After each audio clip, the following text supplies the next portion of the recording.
Naaresto ng Mountain Province PNP ang number 5 Regional Most Wanted Person ng CIDG Regional Forensic Unit CAR sa isinagawang operasyon. Patrolman Jomalyn Kakanindin sa balita.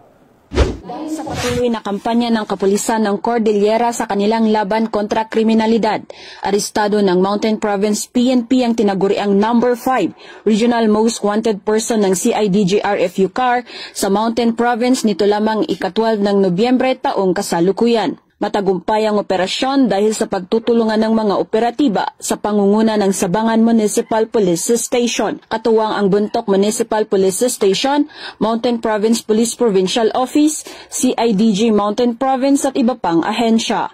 Arestado ang akusado sa bisa ng warrant of arrest sa paglabag sa Republic Act 9165 o mas kilalang Comprehensive Dangerous Drugs Act of 2002 na inihain laban sa kanya sa Muntinlupa na walang inrekomendang piyansa. Matapos basahan ng kanyang mga karapatan sa salitang kanyang naiintindihan, dinala ang narestong individual sa tanggapan ng pulisya para sa tamang dokumentasyon at wastong disposisyon bago i-turn over sa kinauukulang hukuman. Ang matagumpay na pag-aresto ay bunga ng koordinasyon, dedikasyon at patuloy na pagsisikap ng kapulisan ng Cordillera upang maihatid sa hustisya ang mga taong may kinakaharap na kaso at may mga sala sa batas upang mapanatili ang kapayapaan at kaayusan ng rehiyon tungo sa isang bagong Pilipinas. Mula dito sa rehiyon ng Cordillera, ako ang iyong PNN correspondent, Patrolwoman Jomalyn Kakanindin, alagad ng batas, tagataguyod ng Balitang Pulis.